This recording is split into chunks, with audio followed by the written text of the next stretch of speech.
الحمد لله رب العالمين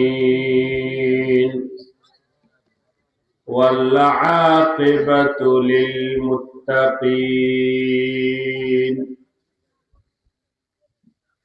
والصلاة والسلام على سيد الأنبياء والمرسلين وعلى آله وأصحابه أجمعين أما بعد فأعوذ بالله من الشيطان الرجيم بسم الله الرحمن الرحيم فأما الذين آمنوا بالله واعتصموا به فسيدخلهم في رحمة منه وفضل ويهديهم إليه صراطا مستقيما آمنت بالله صدق الله مولانا العظيم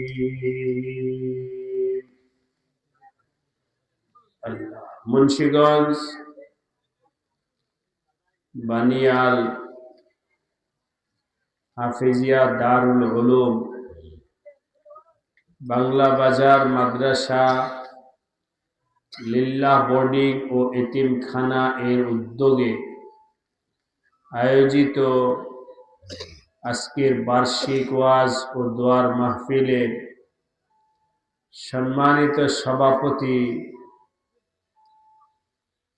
হযরত উলামায়ে কেরাম, এই এলাকার মুরব্বিয়ান, যুবক ভাইরা, পর্দার আড়ালে আমার মা ও বোনেরা,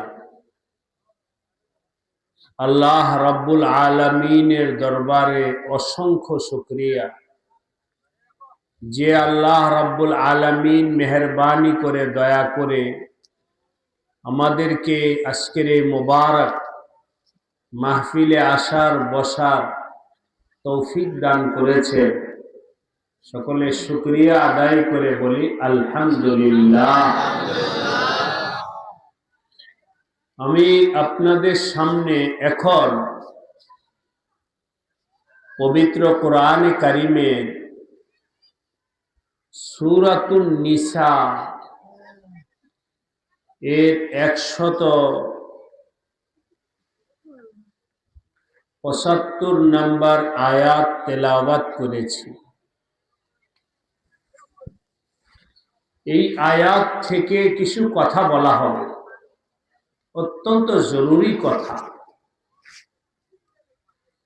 আল্লাহ তাআলা আমাদের সবাইকে মন দিয়ে, দিল দিয়ে কথা শোনার তৌফিক দান করে। ভাই দোস্ত, আল্লাহ তাআলা আমাদেরকে দেখার জন্য দুইটা চোখ দিছেন, ঠিক না? চোখ দিছেন কে?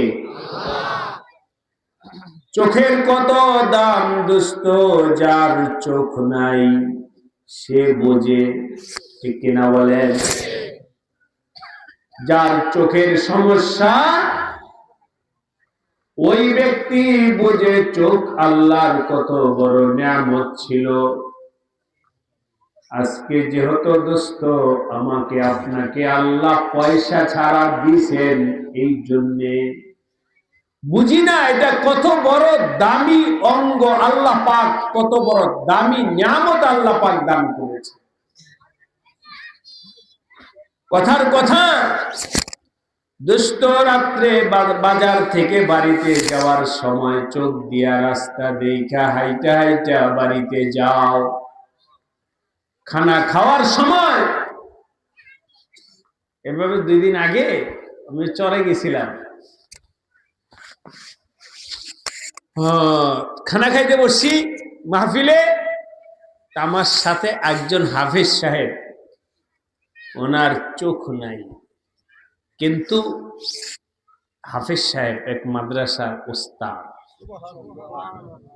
সবাই বলে সুবহানাল্লাহ। কত ছাত্রকে হাফেজ বানাবে, পড়াইতেছেন। তো ইতিমধ্যে উনি আবার আমার কাছে বায়াত হইছেন। তো চরে আমি গেলে ওই ছাত্রকে ধীরে ধীরে হাজির হয়ে যায়।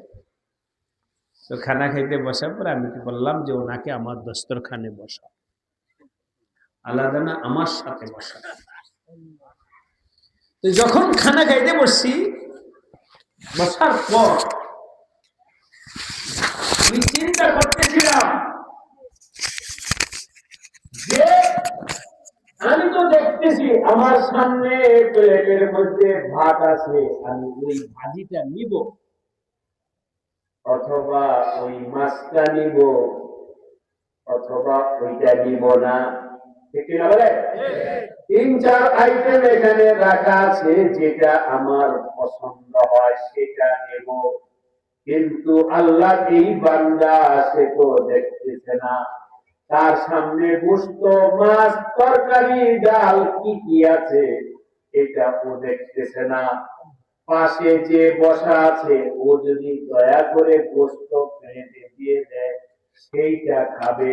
কিন্তু কথা বলছি, আপনি দিলেন গোশত, কিন্তু তার পছন্দ ছিল মাছ, ও তো জানে না দস্তরখানে কি আছে, মাছ আছে এটা। এই জন্যে মনে ইচ্ছা থাকা সত্ত্বেও মাছের কথা বলবে না, যা দিবে সেইটাই খাবে।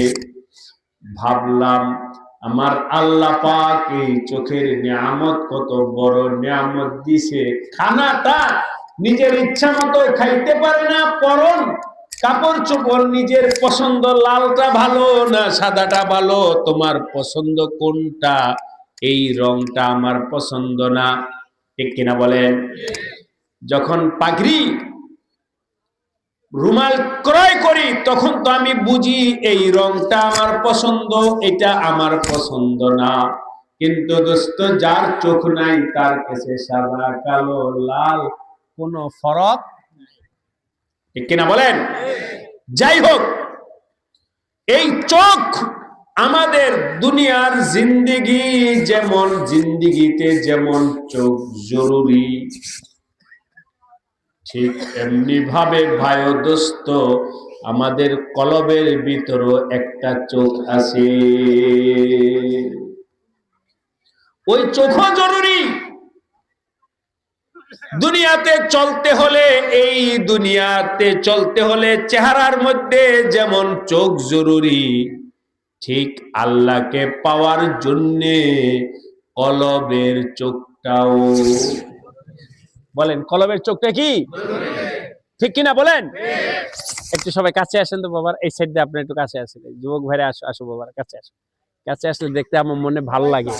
হ্যাঁ, মাশাআল্লাহ মাশাআল্লাহ, এত সুন্দর জায়গা, কোথাও কোনো সমস্যা নাই। কাছে আসেন, তাহলে আমি কাছে রেখে আপনাদেরকে কথা বলতে পারবো। আপনারা ইসলাহি জোরে গেছেন, জান নাই? এখান থেকে স্টেজ থেকে একবার বয়ান, আবার মাঝে মধ্যে ওই নিচে নেমে বয়ান করতে দেখছেন? কাছে থাইকা বয়ান করলে এটা প্রভাব পড়ে, দূরে থাকলে এর প্রভাবটা কম পড়ে। যাই হোক, আমি অন্যদিকে যাচ্ছি না। ভাই ও দোস্ত, চোখ যেমন জরুরি, আমার কলবের চোখও কি। এবার দেখেন চোখের, কলবের চোখ কাকে বলে?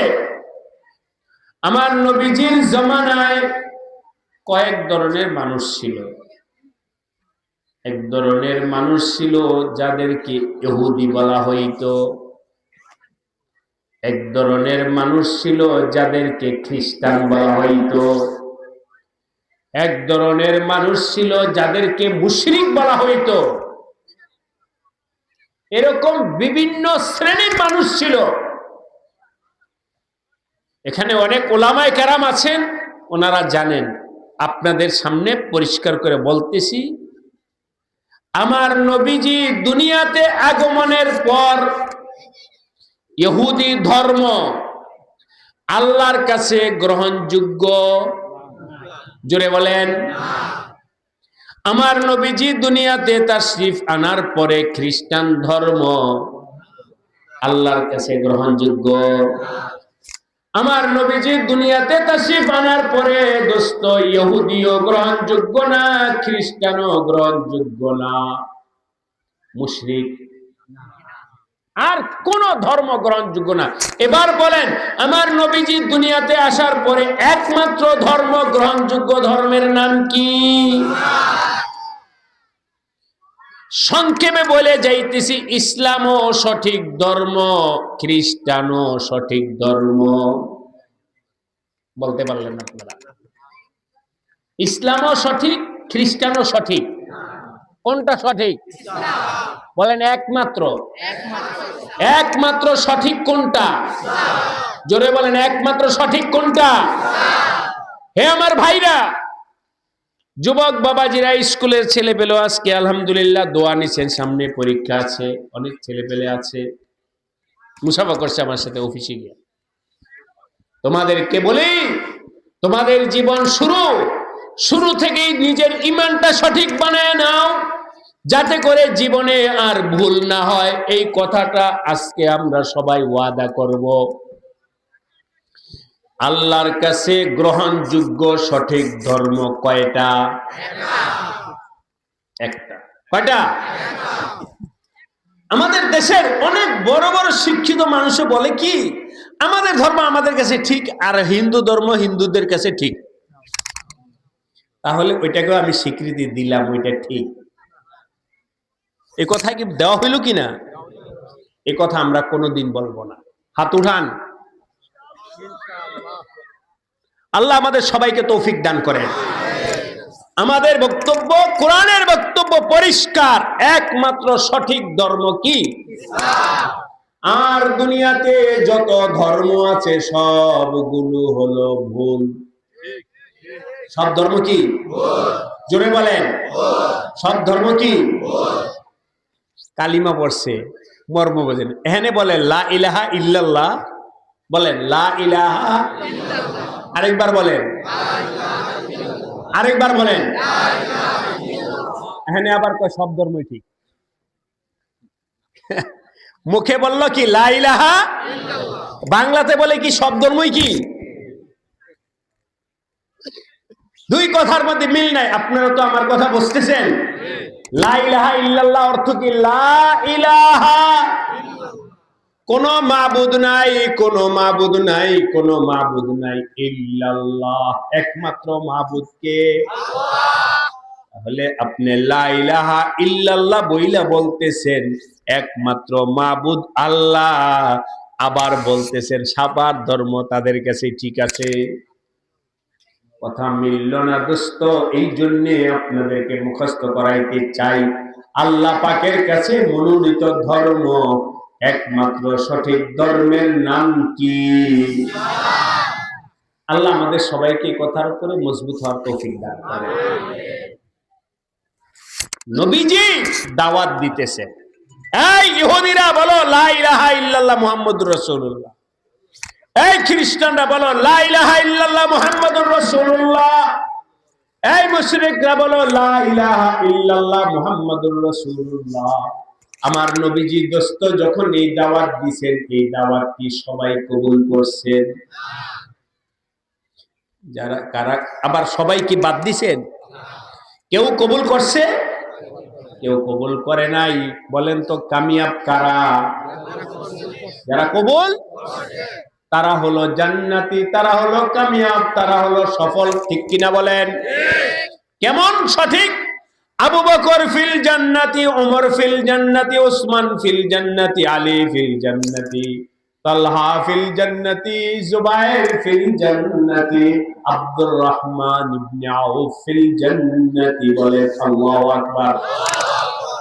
যারা আমার নবীকে মাইনা কালিমা পয়রা মুসলমান হয়েছে, ইসলামের পরে চলছে, ওরা দুনিয়াতে থাকা অবস্থায় আল্লাহ পাক তাদেরকে জান্নাতের সার্টিফিকেট দিয়ে দিয়েছে। জান্নাতের সুসংবাদ দিবেন, জান্নাতের সুসংবাদ দিবেন, জান্নাতের সুসংবাদ দিবেন। একটু সবাই জোরে সুবহানাল্লাহ বলেন। সুবহানাল্লাহ। মাঝখানে অন্য একটা কথা বলি, বলবো? আমার নবীজি ওমা ইয়ানতিকু আনিল হাওয়া ইন হুয়া ইল্লা ওয়াহয়ুন ইউহা, নবীজির কাছে ডাইরেক্ট আল্লাহ ওহী পাঠাইতেন, ঠিক না? নবীজি বললেন আবু বকর ফিল জান্নাতি, এখন বলেন তো আবু বকর জান্নাতি না জাহান্নামী? জান্নাতি। কেন? নবীজি বলছেন। কেন? জোরে বলেন। উল্টাপাল্টা হতে পারে? উল্টাপাল্টা হতে পারে?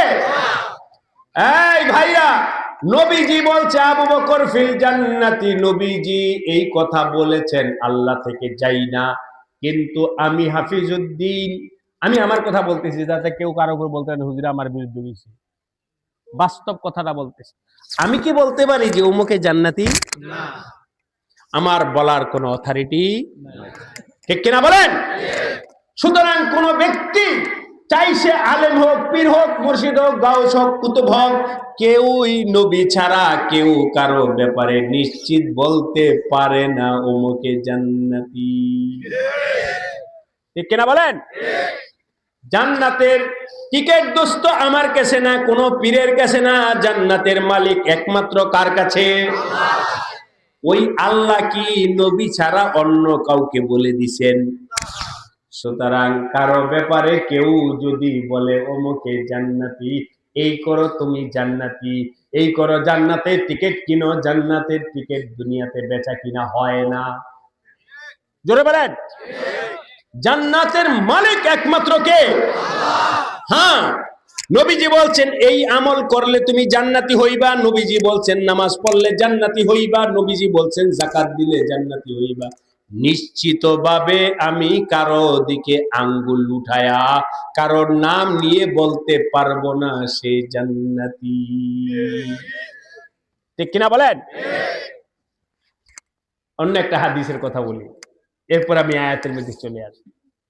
এক বাচ্চা মারা গেছে নবীজির জমানা, মাসুম বাচ্চা। তো বুঝতেছেন তো, নবীজি অন্য জায়গায় বলছেন ছোট বাচ্চা যদি মারা যায় তো বাচ্চাদের তার গুনাহ নাই, কিছু নাই, আল্লাহ পাক তাদেরকে জান্নাতে পাখি বানায় দিবেন। আরেকবার সুবহানাল্লাহ বলেন। তো এটা তো হযরত আয়েশা রাদিয়াল্লাহু তাআলা শুনছেন, শুই না এক বাচ্চা মারা গেছে, আল্লাহ আমাদেরকে বুঝ দান করেন, আমিন। হযরত আয়েশা বললেন এই বাচ্চারা তো জান্নাতের পাখি, উসফুরুম মিন আসাফিরিল জান্নাতি, এই বাচ্চাটা হলো জান্নাতের পাখিদের মধ্যে একটা পাখি। এই কথাটা হযরত আয়েশা রাদিয়াল্লাহু তাআলা আনহা বললেন নির্দিষ্ট একটা বাচ্চার ব্যাপারে। নবীজি বললেন আয়েশা তুমি কেমনে বুঝলা এই বাচ্চাটা সুনির্দিষ্ট এই বাচ্চাটা জান্নাতের পাখি হবে, এই কথাটা তুমি কিভাবে বললা? শোনো আয়েশা, জান্নাতে কে যাবে কে যাবে না সুনির্দিষ্ট ভাবে আঙ্গুল দিয়া এইভাবে বলা যাবে না, বলতে হবে ঈমান এবং আমলওয়ালারা জান্নাতি। কি বলতে হবে? ঈমান এবং আমলওয়ালারা কি সুনির্দিষ্ট, কাউকে বলা যাবে না জান্নাতি। যাই হোক, আল্লাহ আমাদের সবাইকে বুঝবার তৌফিক দান করুন, আমিন। নবীজি দাওয়াত দিয়েছেন যাদের কলবের ভিতরে আল্লাহ চোখ দিয়েছিলেন, কলবের ভিতরে চোখ দিয়েছেন, ওই চোখ দ্বারা তারা বুঝছে যে নবী যেটা বলছে ওইটাই সঠিক, ঠিক কিনা বলেন? আর যাদের কলবের ভিতরে চোখ নাই, অন্ধকার ছিল, তারা নবীর কথা মানে নাই, নবীর বিরোধিতা করছে, নবীকে অপমান করছে, নবীকে কষ্ট দিছে, নবীকে লাঞ্ছনা করছে, ঠিক কিনা বলেন? এই লোকগুলো জান্নাতি না জাহান্নামী? জাহান্নামী। একজন ইহুদি ছিলেন, ইহুদি আলেম, হযরত আব্দুল্লাহ ইবনে সালাম রাদিয়াল্লাহু তাআলা আনহু। উনি খেজুর গাছের বাগানে কাজ করতেছিলেন, খেজুর গাছের বাগানে কাজ করতেছিলেন। আর দেখলেন যে দলে দলে মানুষ এদিকে যাইতেছে। তো মনের মধ্যে প্রশ্ন যে লোকগুলো যায় কোথায়? এই বাবারা তোমরা কোথায় যাও? আওয়াজ দেওয়ার পর বলল যে আমাদের নবীজি মক্কা থেকে হিজরত কইরা আমাদের নবীজি মদিনায় আসছে, নবীজির সাথে সাক্ষাৎ করতে যাইতেছে। এই বাবারা তোমরা কোথায় যাও? বলে নবীজির সাথে সাক্ষাৎ করতে যাইতেছি। হযরত আব্দুল্লাহ ইবনে সালাম ইহুদি ছিলেন, তিনি বললেন আচ্ছা নবীজি কি মদিনায় আসছে? ওনার বাড়ি তো মক্কায়, মদিনায় চলে আসছে? বলে হ্যাঁ উনি মদিনায় চলে আসছেন। হযরত আব্দুল্লাহ ইবনে সালাম বলেন আমিও তোমাদের সাথে দেখতে যাইতে চাই, নবীকে দেখতে যাইতে চাই। তো চলো যাই। হযরত আব্দুল্লাহ ইবনে সালাম কাফেলার সাথে আসছে। আপনারা বলেন কাকে দেখার জন্য? নবীজিকে দেখার জন্য আব্দুল্লাহ ইবনে সালাম আসছেন। আসার পর ঈমানওয়ালারা নবীজির কাছে গিয়া বসছে, ঈমানওয়ালারা নবীজির। কিন্তু আব্দুল্লাহ ইবনে সালাম তো দোস্ত এখনো কালিমা পড়েন নাই। এই জন্য উনি ভাবলেন আমার নবীজির সামনে যাওয়াটা ঠিক হবে না। এই জন্য উনি ওই দূরে বসছে, দূরে। নবীজি বৈশা সাহাবায়ে কেরামদেরকে তালিম দিতেছেন, ইমানের তালিম, হিদায়াতের তালিম দিতেছেন। আর আব্দুল্লাহ ইবনে সালাম ওই দূর থেকে তাকায়া আছেন, তাকায়া দেখতেছেন উনি নবী। দেখি তো মাঝখানে একটা কথা বলি যে আব্দুল্লাহ ইবনে সালাম উনি আহলে কিতাবী ছিলেন, মানে এই পূর্বের কিতাবের আলেম ছিলেন। ওই কিতাবের মধ্যে আছে শেষ জমানার নবী কেমন হবে, তার চেহারার রংটা কেমন হবে, তার নাক মোবারক কেমন হবে, তার হাত কেমন হবে, পা কেমন হবে। এইটা আব্দুল্লাহ ইবনে সালাম পূর্ববর্তী কিতাব থেকে পড়েছিলেন। ওনার জানাশোনা ছিল যে শেষ জমানার নবীর নাক মোবারক কেমন হবে। আল্লাহ আমাদের সবাইকে কবুল করে। আব্দুল্লাহ ইবনে সালাম ওই দূর থেকে নবীজির নাকের দিকে তাকায়া দেখেন আমি বই পুস্তকের মধ্যে যেরকম পড়েছিলাম শেষ জমানার নবীজির নাক মোবারক এমন হবে, ওনার নাকটা তো তেমনই দেখা যায়। এবার মিলাইতেছেন চোখ, এবার মিলাইতেছেন মুখ, সব কিছু মিলায়া উনি মোটামুটি ভাবে নিশ্চিত হইছেন আমি কিতাবে যেমন পড়ছি ওনার চেহারার সাথে মিলাই গেছি। এখন আপনাদের কাছে একটা প্রশ্ন, নবীকে প্রথম দেখাই চিনে ফেলছেন কে? আব্দুল্লাহ ইবনে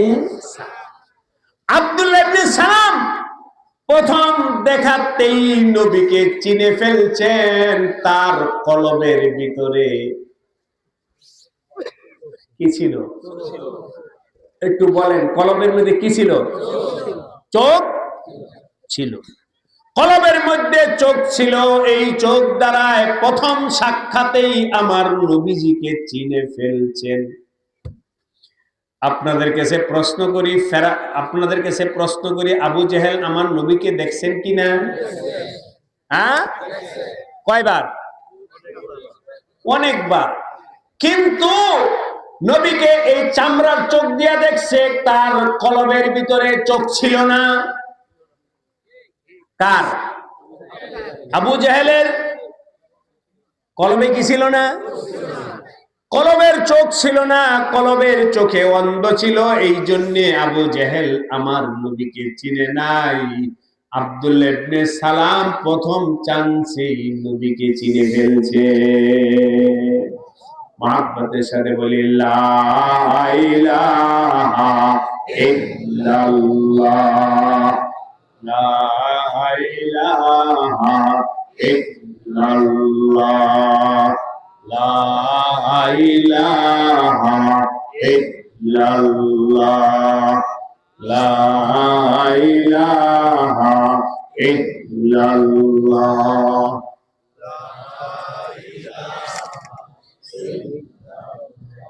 লা ইলাহা ইল্লাল্লাহু মুহাম্মাদুর রাসূলুল্লাহ সাল্লাল্লাহু আলাইহি ওয়াসাল্লাম। এখন একটু মহব্বত লাগছে, জোরে সুবহানাল্লাহ বলেন। সুবহানাল্লাহ। নবীকে দেখা মহব্বত লাগিয়া গেছে এক নজরে। दुर्पेशानी ने तरीक़त को दरिया कर दिया, दिल को रोशन कर दिया, आंखों को बीना कर दिया।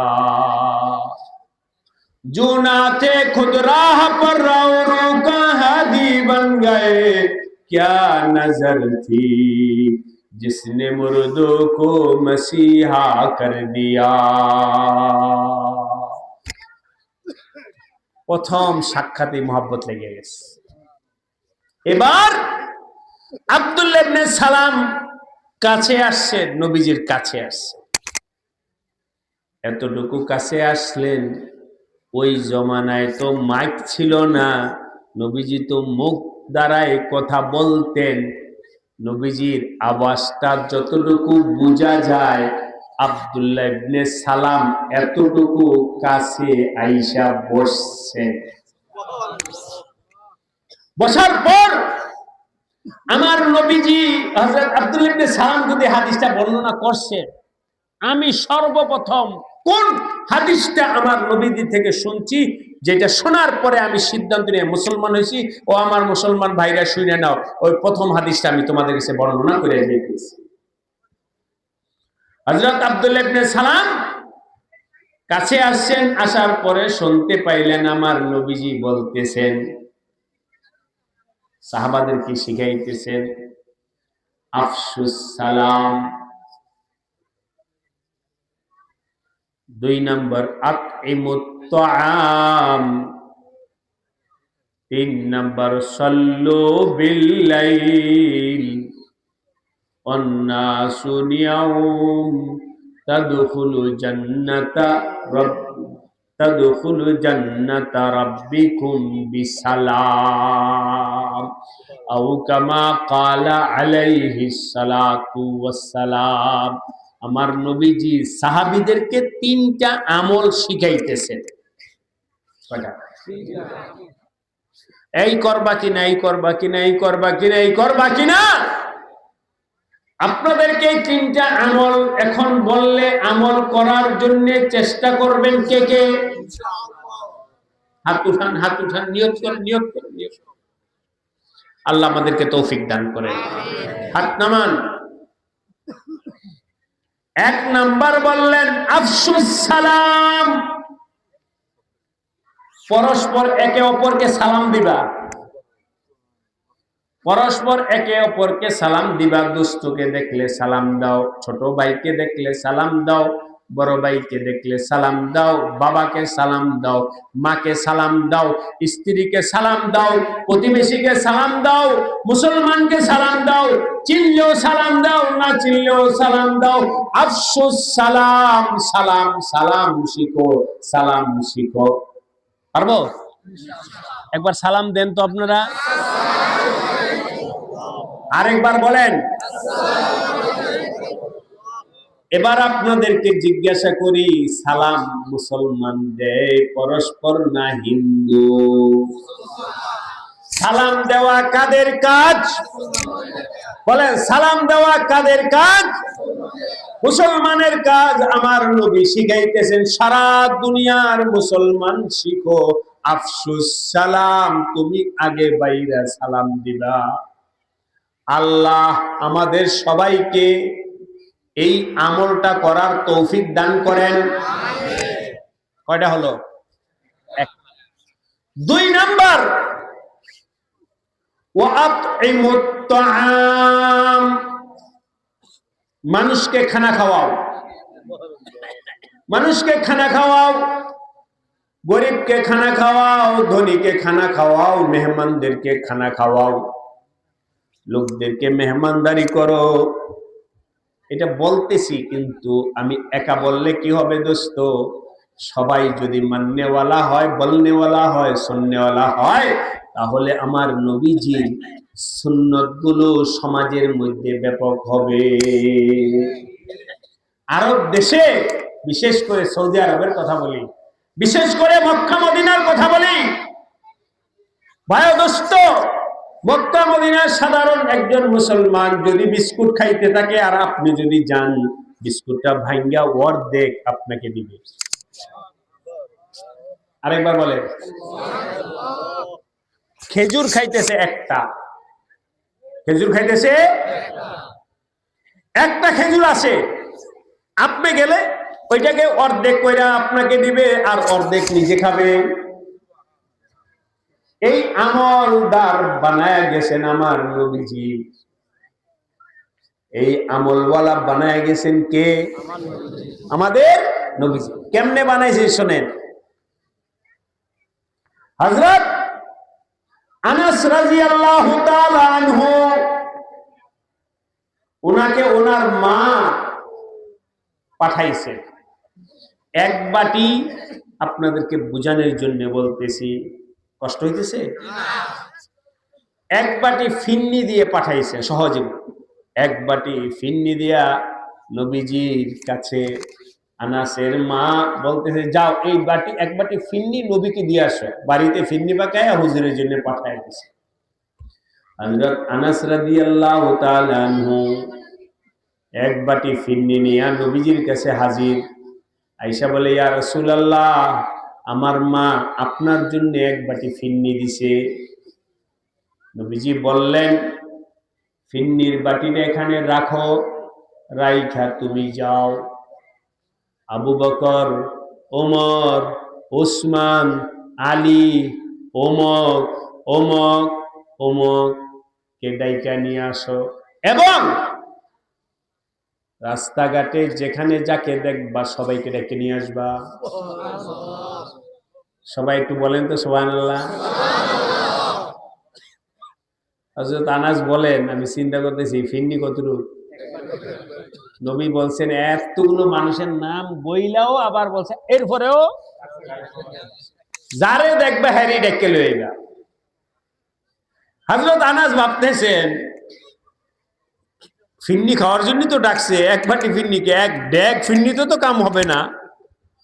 কিন্তু এখানে কিছু বলা যাবে না, কারণ আমার নবীজির সামনে কথা বলা বেয়াদবি, টকিং করা বেয়াদবি।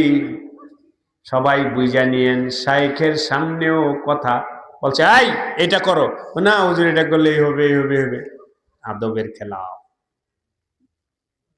বাস যেটা বলছেন ওইটাই। এর উত্তর আবার উল্টা, তর্ক করা যাবে না। নবীজি বললেন, যাও সবাইকে ডেকে নিয়ে আসো। হযরত আনাসের মনের মধ্যে প্রশ্ন থাকলেও কিছু বলেন, গেছেন গিয়ে ডাইকে আনছেন। ডাইকা আনছেন, এ হাদিস উনি যখন বর্ণনা করছেন, তখন ওনার ছাত্ররা জিজ্ঞাসা করছে, হুজুর আপনি যে ডাইকা আনলেন কি পরিমাণ? এক রিওয়ায়াতে আছে প্রায় 150। কত? আবার কমবেশও আছে অন্য রিওয়ায়াতে। যাই হোক, খানা কতটুকু? কি? এক বাটি ফিন্নি, মানুষ 150। কোন রিওয়ায়াতে আছে 700-র কথা। এত মানুষ ডেকে নিয়ে আসছে। নবীজি বললেন, এতগুলো মানুষ তো আমার রুমে জায়গা হবে না, তোমরা 10 জন করে ঢোকো। ওই যে আমরা খানা জায়গা না হইলে 2 বেজ 3 বেজ করে খাও না, আচ্ছা বাকিরা ওয়াইটিং এ থাকো। 10 জন আসো। এই আনাস, বাটি থেকে ফিন্নি সবাইকে দাও, ভাগ করে খাওয়াও। হযরত আনাস বাইরা বাইরা দিতেছে আর চিন্তা করে কখন যেন শেষ হয়ে যায়, কখন যেন শেষ হয়ে যায়। 10 জন খাওয়ার পরে, যাও ভাই তোমরা 10 জন বাহিরে যাও, অন্য 10 জন আসতে দাও। খাওয়ার পরে এই 10 জন গেছে, অন্য 10 জন আসতে দাও। এভাবে চলতে চলতে সবার খাওয়া শেষ। এবার নবীজি বললেন, আনাস তুমি একটু খাও, আমাকেও দাও। দেওয়ার পরে বললেন, বাটির ঢাকনাটা উল্টায় দেখো তো কি অবস্থা। ঢাকনা উল্টায় দেখেন মা যেই পরিমাণ পাঠাইছেন ওই পরিমাণই আছে। কাদেরে কুদরত তো দারি হর জখাত আকুবি মুর্দারা জিন্দা কুনি, ও জিন্দারা মুর্দা কুনি। আমার নবীজির মুআজিজা দোস্ত, এখন যদি বলতে যাই সারা রাত শেষ হয়ে যাবে। নবীজির হাতের বরকত, নবীজির ফুয়ের বরকত, নবীজির কথার বরকত, নবীজির জিন্দেগির বরকত শেষ হবে না। দেখে ফিন্নি যা তাই রয়ে গেছে। ভাই ও দোস্ত শোনো, এটার দ্বারা এই কথাই শিক্ষা দেওয়া উদ্দেশ্য, অন্যকে খাওয়াইলে, জোরে বলেন, খানা খাওয়াইলে, মেহমানকে খাওয়াইলে কমে না, গরিবকে খাওয়াইলে কমে না, মা বাবাকে খাওয়াইলে কমে না, আত্মীয় স্বজনকে খাওয়াইলে কমে না। ও আমার যুবক ভাইরা, বিশেষ করে তোমাদের কাছে বইলা যাই, এটা তো আমি প্রায় বলি, আজকেও বলতেছি, তুমি কখনো এই কথা বইলো না আমি আমার মা বাবাকে খাওয়াই। তুমি খাওয়াও না, বরং তোমার মা বাবার বরকতে আল্লাহ তোমার ব্যবসা দিয়েছে। ঠিক কিনা বলেন? মা বাবাকে আমি একা খাওয়াবো কেন? আমি কি একা সন্তান নাকি আর সন্তান নাই? আছে কি নাই? স্ত্রীরাও বলে আমরা একা খাওয়াবো কেন?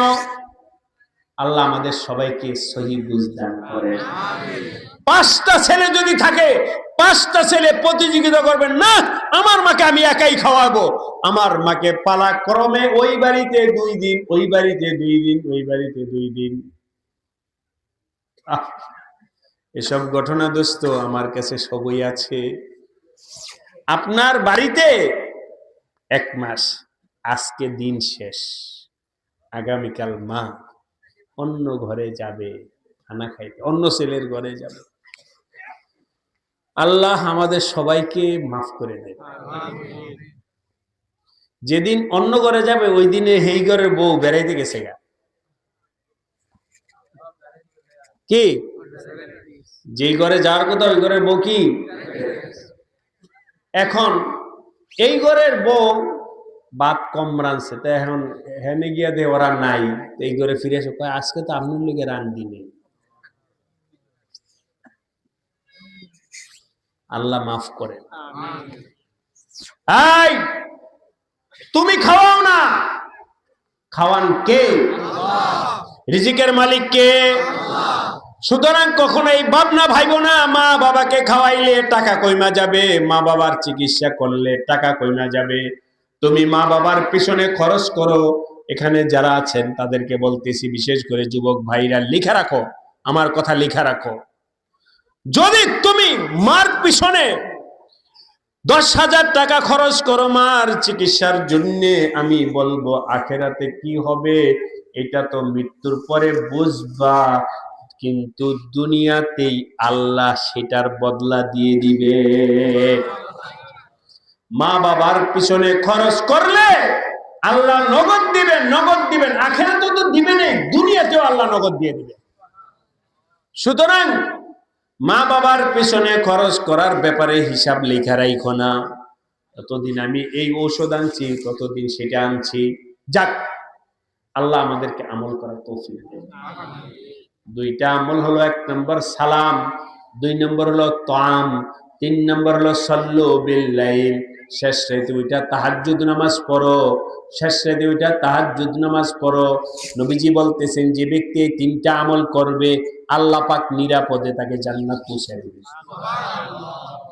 এই হাদিসটা শুই না আব্দুল্লাহ ইবনে সালাম নবীজির সামনে আইসা বলেন, ইয়া রাসূলুল্লাহ আপনি কালিমা পড়ে আমাকে মুসলমান বানান। এক মজলিসেই নবীকে দেখা নবীকে চিনছেন, নবীকে মহব্বত করছেন, নবীর কথা শুনছেন, নবীর কথা মানছেন, মাইনা কালিমা পয়রা মুসলমান হয়ে গেছেন। আল্লাহ রাব্বুল আলামিন আমাদের সবাইকে হেদায়েত দান করেন। আমি যেই আয়াত পড়েছি আল্লাহ বলেন ফাম্মাল্লাযীনা আমানু বিল্লাহি, যারা আল্লাহর উপরে ঈমান আনবে, ওয়াতাসমু বিহি, এবং আল্লাহকে মজবুতির সাথে ধরবে, ফাসায়ুদখিলুহুম ফি রাহমাতিম মিনহু, আল্লাহ পাক তার প্রতি রহমত নাজিল করবে। আরেকবার সুবহানাল্লাহ বলেন। যে ব্যক্তি আল্লাহর প্রতি ঈমান আনবে এবং আল্লাহকে মজবুতির সাথে ধরবে, আল্লাহ পাক তার উপরে রহমত নাজিল করবেন। ওয়াহদিহিম ইলাইহি সিরাতাম মুস্তাকিমা, এবং আল্লাহ তাআলা তাকে জান্নাতের পথ দান করবে। এবার শুনেন, আমার আপনার অনেক কিছু দরকার, কিন্তু সবচেয়ে বেশি দরকার হেদায়েত। বলেন, সবচেয়ে বেশি দরকার কি? আমার আপনার অনেক কিছু দরকার, সবচেয়ে বেশি দরকার হলো সিরাতে মুস্তাকিম। ঠিক কিনা বলেন? সবচেয়ে বেশি দরকার কি? সিরাতে মুস্তাকিম। এই জন্য আল্লাহ পাক সূরা ফাতিহার মধ্যে শিখায় দিয়েছেন, বান্দা বলো ইহদিনাস সিরাতাল মুস্তাকিম। বলেন, আরেকবার বলেন, আরেকবার বলেন। আজকে নিয়ত করেন, যখনই হাত উঠাইবেন তখন এতটুকু বলবেন ইহদিনাস, পারবেন? যখনই হাত উঠাবেন তখন কি বলবেন? এটা তো সবাই পারি, কিন্তু আমলটা করবেন কিনা বলেন? করবেন ভাই। ইহদিনাস সিরাতাল মুস্তাকিম, যখনই হাত উঠান, পর্দার আলে আমার মা বোনদেরকে বলতেছি, মায়েরা বোনেরা হাত উঠায় বলো ইহদিনাস সিরাতাল মুস্তাকিম, ইহদিনাস সিরাতাল মুস্তাকিম। হাত উঠায় বলে, আল্লাহ আমাকে রোজ সুস্থ কইরা দেন, হইল সুস্থ। হে আল্লাহ ব্যবসার মধ্যে বরকত দেন, হইল ব্যবসা। হে আল্লাহ অমুক চাকরিটা মিলাইয়া দেন, হইল চাকরি। হে আল্লাহ অমুক দেন তমুক দেন, হইল। কিন্তু দোস্ত, চাকরিটা কি সবসময় থাকবে? টাকা কি সবসময় থাকবে? বাড়িটা কি সবসময় থাকবে? ক্ষমতা কি সবসময় থাকবে? কয়দিন? 5 দিন, 5 বছর। 5 বছরও নয়, হতে পারে 5 মিনিটও হইতে পারে নাও। ঠিক কিনা বলেন? এসব কি? আর শোনো, টাকা বলো, ক্ষমতা বলো, ইজ্জত বলো, চাকরি বলো, যা কিছু বলো না কেন, কোনো কিছুই স্থায়ী নয়। কিন্তু আমার আল্লাহর কাছে চায়া যদি সিরাতে মুস্তাকিম নিতে পারো, লানফিসামালাহা, আল্লাহ পাক যদি কাউকে সিরাতে মুস্তাকিম দেন, ওই সিরাতে মুস্তাকিম ওয়ালা জান্নাত পর্যন্ত পৌঁছে যাবে। এবার বলেন, টাকা বড় না সিরাতে মুস্তাকিম বড়? ক্ষমতা বড়, চাকরি বড় না সিরাতে মুস্তাকিম বড়? আল্লাহর কাছে যখনই হাত উঠাইবেন তখনই সিরাতে মুস্তাকিমের জন্য দরখাস্ত করবেন। সিরাতে মুস্তাকিম কোনটা, এই বিষয়ে আলোচনা আর লম্বা বানাইলাম না। যদি কেউ সিরাতে মুস্তাকিম সম্পর্কে জানতে চান, এখন শুধু বললাম যে এই দোয়াটা করবেন সিরাতে মুস্তাকিম। ঠিক আছে? সিরাতে মুস্তাকিমের কি করব? দোয়াটা করব। সিরাতে মুস্তাকিম সম্পর্কে أولئك الذين أنعم الله عليهم من النبيين والصديقين والشهداء والصالحين وحسن أولئك رفيقا। এই আয়াত সম্পর্কে কবে জানি? আগামী রবিবার। কোথায়? কোথায়? আগামী 11 তারিখ। আগামী 11 তারিখ রবিবার আমির হুজুরের মাদ্রাসায় ওই দিন আলোচনা এই আয়াত হবে। আপনি একটু মনে করে দিন। উলাইকাল্লাযীনা আন'আমাল্লাহু আলাইহিম মিনান নাবিয়্যিনা ওয়াস সিদ্দীকিনা ওয়াশ শুহাদা'i ওয়াস সালিহিন ওয়া হাসুনা উলাইকা রফিকা। আজকে বইলা গেলাম দোস্ত, সিরাতে মুস্তাকিম চাও আল্লাহর কাছে। সিরাতে মুস্তাকিম কি, কাকে বলে, এটা ইনশাআল্লাহ আগামী 11 তারিখে বয়ান হবে। আল্লাহ আমাদের সবাইকে বুঝবার, মানবার, আমল করবার তৌফিক দান করেন। এবার আপনাদের সাথে দুইটা ওয়াদা নিতে চাই। এক নাম্বার ওয়াদা হলো, আজ থেকে 5 ওয়াক্ত নামাজ পড়বেন। কে কে? হাত উঠান, হাত উঠান, উঠায় রাখেন। আল্লাহ পাক দেখুক, আল্লাহ সবাইকে কবুল করেন, বলেন আমিন।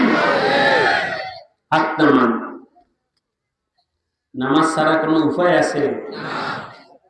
নামাজ ফরজ মুরব্বীদের উপরে। নামাজ ফরজ মুরব্বীদের উপরে, হ্যাঁ? যুবকদের উপরে ফরজ, যুবকদের উপরে ফরজ। এই যুবক ভাইরা, ছোটরা শোনো, তোমরা স্কুলে পড়ে, আমরা স্কুলে পড়েছি একসময়। কোন ক্লাস থেকে জানি সকালে পড়ায় ছুটি দিয়ে দেয়, এরপরে আমার এখন মনে নেই। হ্যাঁ, 1 2 পর্যন্ত না 3 পর্যন্ত, এক বেস 1 2, এরপরে 3 4 5। আচ্ছা, যখন 3-তে উঠলাম তখন ওই রাখিরকান্দি স্কুল ছিল মাঝখানে। এখন তো নদী ভাঙ্গার কারণে উলট পালট হয়ে গেছে। স্কুল ছিল মাঝখানে, আমাদের বাড়ি ছিল দক্ষিণ পাশ কান্দি।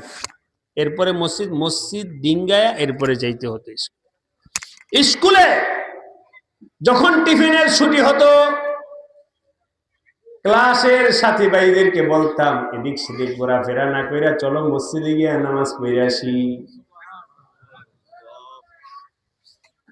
ওই ছোট অবস্থায় আলহামদুলিল্লাহ আল্লাহ পাক, যখন মাদ্রাসায় ভর্তি হই নাই, যখন প্যান্ট পরি, তখনও মনে আছে, শর্ট প্যান্ট পরি। ওই সময় পায়জামা পরতাম, এই জন্যে টিফিনের সময়, স্কুল থেকে টিফিনের সময় নামাজ, জোহরের নামাজ পড়তে হবে। ক্লাসের সবাইকে বুঝায় শুনে মসজিদে নিয়ে আসতাম নামাজ পড়ার জন্যে। আপনাদেরকে বলে দিতে, ছোট ভাইদেরকে বলতেছি, স্কুলে যারা পড়ো তোমাদের কিন্তু নামাজ পড়তে হবে, ঠিক কিনা বলেন? স্কুলে পড়ো, দোকানে কর্মচারী হও, যা কিছু করো না কেন, আমার নবীজি বলেছেন তোমাদের বাচ্চাদের বয়স যখন 7 বছর হবে তখন নামাজের নির্দেশ দাও। মায়েরা বোনেরা বুঝে নাও, সন্তানের বয়স যখন 7 বছর হবে তখন এই নামাজের কথা বলতে থাইকো। তখনই আস্তে আস্তে, যদি পুত্র সন্তান হয়, বাবা হাতে করে নিয়ে যাবে মসজিদে, যাতে করে ছোট্ট কাল থেকে নামাজ দেখে নামাজের প্রতি মোহাব্বত পয়দা হয়। নবীজি বলেন, যখন বাচ্চার বয়স 10 বছর হবে তখন নামাজ যদি না পড়ে, বাবা আইসে, এই নামাজ পড়ছো? পড়ো নাই। কেন পড়ো নাই? যে একটা চর থাপ্পড় লাগাই দিবে। যদি 10 বছর বয়স হয় আর মুসলমানের সন্তান যদি নামাজ না পড়ে, তাহলে মা বাবার উপরে দায়িত্ব হলো বাচ্চাকে 2-1 চর থাপ্পড় দিও। অদরিবুহু ওয়াকুম আবনাউ আশারি সিনিন। মারা উদ্দেশ্য না, উদ্দেশ্য হলো আমল, তরবিয়ত দেওয়া। উদ্দেশ্য হলো তরবিয়ত দেওয়া।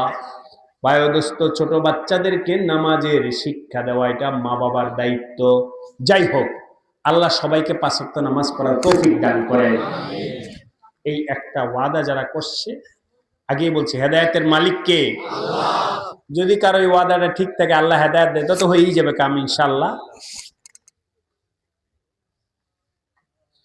আর 2 নম্বর ওয়াদা হলো গুনাহ ছাড়তে হবে। রাজি? আল্লাহ আমাদেরকে তৌফিক দান করেন। এখন একটা গুনার কথা বলছি বিশেষ করে, সেটা হলো চোখের গুনাহ। কিসের গুনাহ? চোখের গুনাহ ছাড়তে পারবো ইনশাআল্লাহ। চোখের গুনাহ, চোখ দ্বারা, পুরুষ চোখ দ্বারা পর নারীর দিকে তাকাবে না। মহিলা চোখ দ্বারা পুরুষের দিকে তাকাবে না, মহিলা পুরুষের দিকে তাকাবে না, পুরুষ মহিলার দিকে তাকাবে না। কথা হলে কেমনে দুনিয়াতে চলবে? নিচের দিকে তাকায় চলো। হাঁটবে যখন রাস্তা দিয়ে তখন নিচের দিকে তাকাও, ডানে বামে তাকাইবা না, নিচের দিকে মাটির দিকে তাকাও। এই মাটির নিচেই তোমার যাওয়া লাগবে। সুতরাং ভাই ও দোস্ত, চোখের হেফাজত সবার জন্য জরুরি। আমার নবীজি আলাইহিস সালাম বলেন, মান নাজারা ইলা মাহাসিনি ইমরাআতিন সুব্বাত ফি আইনাইহি আল আনাকু ইয়াউমাল কিয়ামাতি। কেউ যদি কোনো পুরুষ যদি কোনো নারীর দিকে তাকায়, কাল হাসরের দিন ওই চোখ, যেই চোখ দিয়া পর নারীকে দেখলা, ওই চোখের মধ্যে জাহান্নামের আগুনের সীসা গরম করবে, গরম কইরা নরম বানাবে। নরম বানানোর পরে মোমের ফোঁটা যেমন আগুন লাগাইলে মোমের ফোঁটা টপ টপ কইরা পরে, ঠিক এমনি ভাবে জাহান্নামের আগুনের মধ্যে সীসাকে নরম কইরা ওই চোখের মধ্যে ঢালা হবে। চিৎকার করবে। শোনো, চোখ এমন একটা সেন্সিটিভ অঙ্গ, এখানে যদি এক রত্তি ধুলাবালি যদি যায় তাহলে পাহলোয়ান শক্তিশালী চোখ জ্বলতে জ্বলতে সব খতম হয়ে যায়। ঠিক কিনা বলেন? ওই দিন যখন জাহান্নামের আগুনে এভাবে সীসা গরম করে তোমার চোখের মধ্যে ডালা হবে, ওই সময় চিৎকার পারবে, চেঁচামেচি করবে, চিৎকার শোনার মতো কেউ থাকবে না, মা বাবা শুনবে না, আত্মীয় স্বজন কেউ পাশে থাকবে না, কোনো বন্ধু বান্ধবকে পাইবা না, তোমার চিৎকার শোনার মতো কেউ থাকবে না। এই জন্য ভাইরা, বাবাজিরা, যুবকরা, পর্দার আলে আমার মা বোনেরা, সবাই নিজের চোখকে হেফাজত করো। আল্লাহ আমাদের সবার চোখকে হেফাজত করার তৌফিক দান করে। 5 ওয়াক্ত নামাজ পড়ো, চোখের হেফাজত করো। 5 ওয়াক্ত নামাজ পড়ো, চোখের হেফাজত করো। 5 ওয়াক্ত নামাজ পড়ো, চোখের হেফাজত করো। নবীজি বসা, ওনার সামনে ওনার 2 স্ত্রী বসা, কথা বলতেছিল। নবীজি স্ত্রীদের সাথে কথা বলতেছিলেন। এমন সময় হযরত আব্দুল্লাহ ইবনে উম্মে মাকতুম রাদিয়াল্লাহু তাআলা আনহু আসছেন।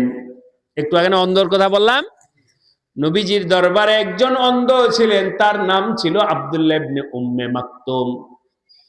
চোখে দেখতেন না, চলে আসছে। এদিকে খেয়াল করে শুনেন।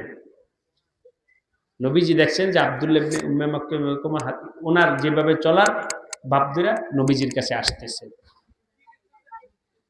নবীজি বললেন স্ত্রীদেরকে, তাড়াতাড়ি তোমরা পর্দার ভিতরে যাও, ভিতরে যাও। স্ত্রীরা কেউ বললেন মাসলা জানার জন্য, ইয়া রাসূলুল্লাহ, তো অন্ধ মানুষ, এটা অন্ধ দেখবো না। বুঝেন নাই? উনি তো আমাদেরকে দেখবে না, কেন? অন্ধ। সে আসলে অসুবিধা কি?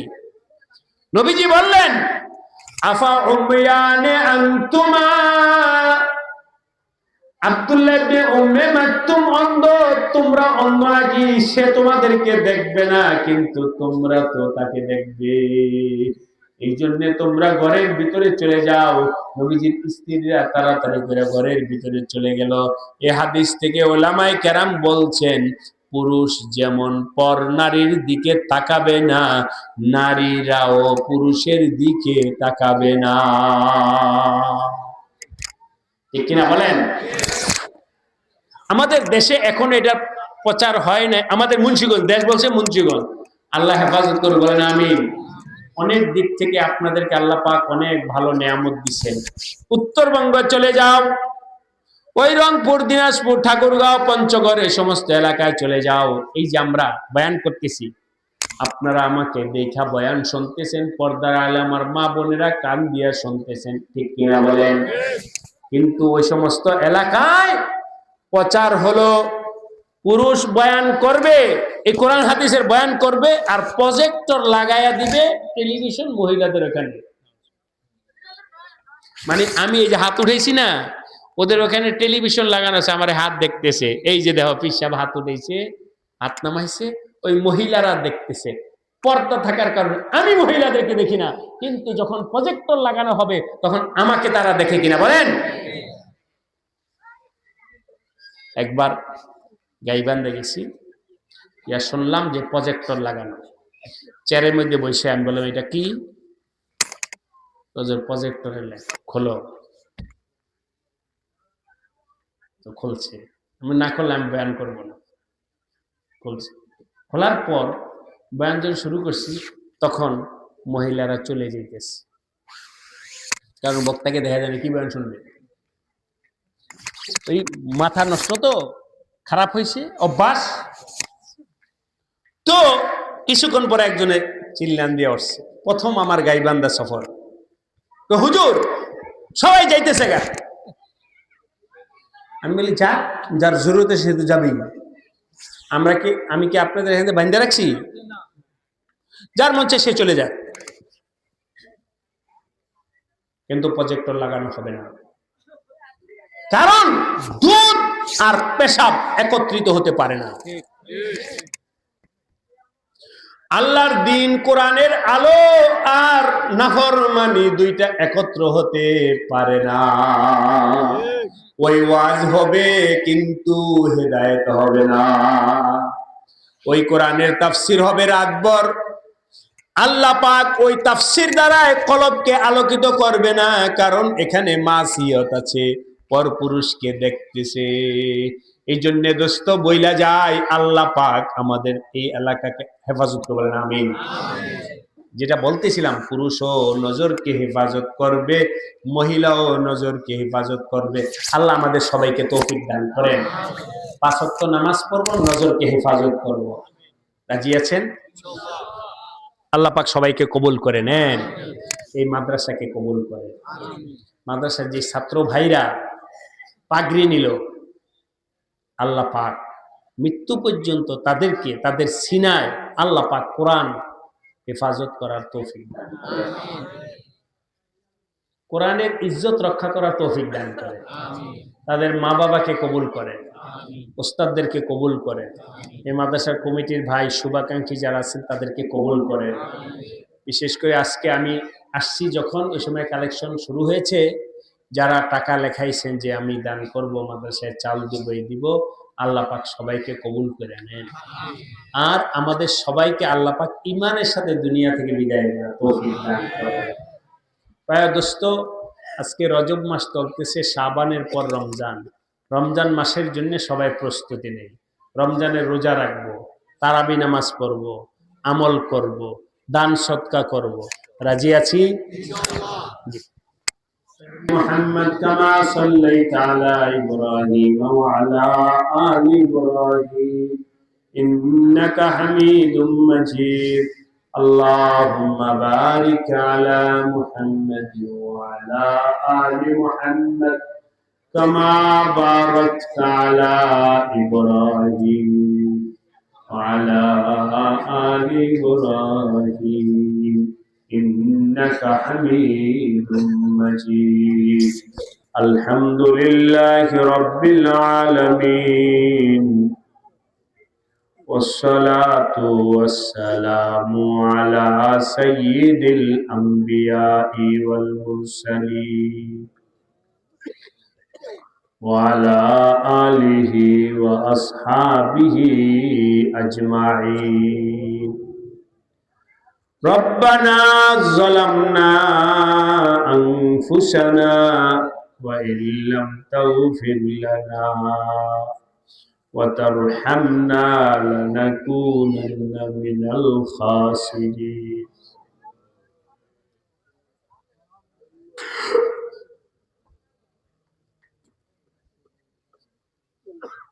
ربنا آتنا في الدنيا حسنة وفي الآخرة حسنة وقنا عذاب النار. اهدنا الصراط المستقيم اهدنا الصراط المستقيم ইহদিনাস সিরাতাল মুস্তাকিম। আল্লাহ, আমরা আপনার গুনাহগার বান্দা,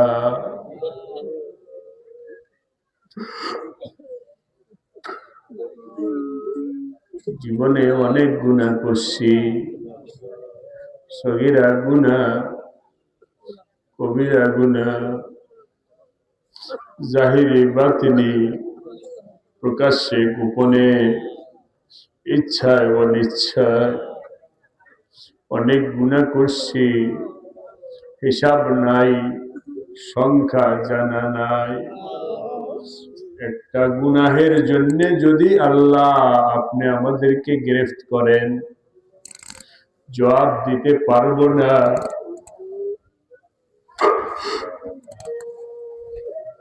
ওগো মালিক, আপনার কাছে হাত উঠাইছি, আল্লাহ দয়া করে আমাদের সবাইকে মাফ কইরা দেন, মুরব্বীদেরকে মাফ কইরা দেন, যুবক ভাইদেরকে মাফ করে দেন, পর্দার আলে আমার মা বোনদেরকে মাফ কইরা দেন, এই এলাকার সর্বস্তরের মুসলমান ভাই বোনদেরকে মাফ কইরা দেন।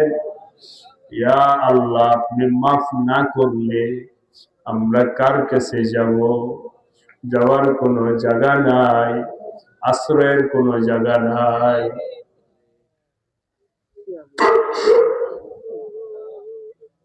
লা মালজা ওয়ালা মানজা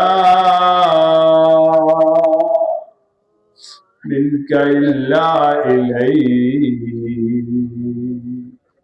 আল্লাহ, আপনি মেহেরবানি করে এই মজলিসের মাহফিলে সবাইকে মাফ করে দেন, কাউকে বাদ দিয়েন না, কাউকে মাহরুম কইরেন না, কাউকে ছাঁটাই কইরেন না, কাউকে বাছাই কইরেন না। বাছাই করলে টিকব না, যাচাই করলে টিকব না।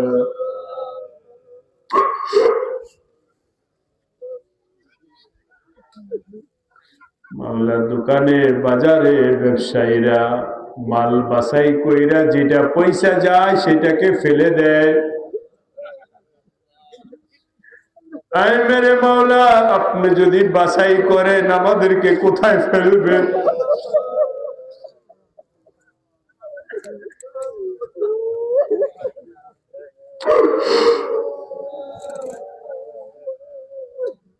জাহান্নামের আগুন অনেক কঠিন। জাহান্নামে যদি দোস্ত আল্লাহ বাছাই করে যদি জাহান্নামে নিক্ষেপ কইরাই দেয়, জাহান্নামে থেকে উঠা আসার মতো শক্তি কারো নাই, কেউই উঠায়া আনতে পারবে না। আল্লাহ, আপনি দয়া করে আমাদেরকে বাছাই কইরেন না, ছাঁটাই কইরেন না। এই মজলিসে সবাইকে মাফ কইরা দেন, কাউকে বাদ দিয়েন না। আল্লাহ, এক্ষুনি মাফ কইরা দেন। এই মেরে মাওলা, আপনি মাফ করতে সময়ের দরকার হয় না, কারো থেকে সুপারিশ নেওয়ার দরকার হয় না। আল্লাহ আল্লাহ আল্লাহ।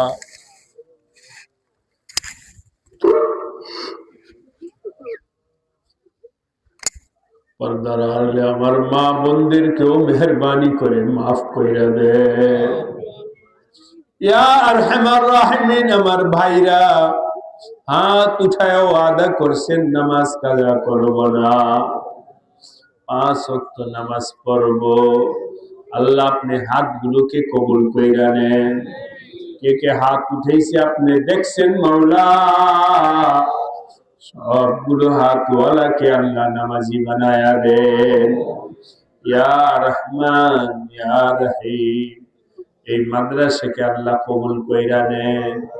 ইলমি, আমলি, রুহানিয়ত, মালিয়ত, তামিরাত সব দিক থেকে আল্লাহ উন্নত কইরা দেন। মাদ্রাসার সকল জরুরিয়াতকে গাইবী খাজানা থেকে পরিপূর্ণ কইরা দেন, আসমান থেকে সবকিছুর ফায়সালা কইরা দেন। ইয়া আল্লাহ, যে তালিবে ইলম রাজকে হাফেজ হয়ে পাগড়ি নিল, আল্লাহ তাদের কলবকে এই কোরআনের ইজ্জত রক্ষা করার তৌফিক দান করেন, মৃত্যু পর্যন্ত কোরআন ধইরা রাখার তৌফিক দান করেন। ইয়া আল্লাহ, অন্যান্য ছাত্রদেরকে হাফেজ হিসাবে কবুল কইরা নেন, উস্তাদদের মেহনত খেদমতকে আল্লাহ কবুল কইরা নেন। ইয়া আল্লাহ, কমিটির ভাইদেরকে কবুল কইরা নেন। চেয়ারম্যান সাহেব অসুস্থতাকে আল্লাহ শেফা দান করেন। ইয়া রহমান, ওনার স্ত্রী অসুস্থ আছেন, তাকেও আল্লাহ শেফায়ে কামেলা হায়াতে তৈয়বা দান করেন। ইয়া আরহামার রাহিমিন, এই মাদ্রাসার শুভাকাঙ্ক্ষী যারা টাকা পয়সা দিয়ে বিভিন্ন সময় সাহায্য সহযোগিতা করেন, সবার দান সদকাকে আল্লাহ কবুল কইরা নেন। ইয়া আরহামার রাহিমিন, সামনে পরীক্ষার্থী অনেক ভাইরা এখানে হাজির আছে, আল্লাহ সবাইকে পরীক্ষায় কামিয়াব কইরা দেন। আল্লাহ স্কুলের ছেলেদেরকে আল্লাহ পরীক্ষায় কামিয়াব বানায়া দেন।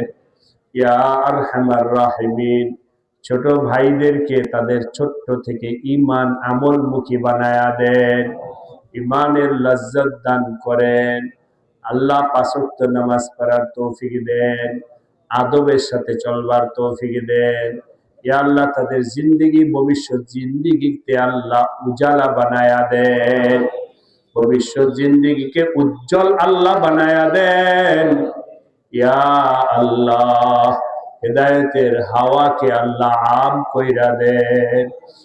আল্লাহুম্মা ইয়া সাইয়্যিদানা ওয়া ইয়া মাওলানা ওয়া ইয়া গায়াত রাগবাতিনা লা তাশবি উজুহানা ফিন্নার।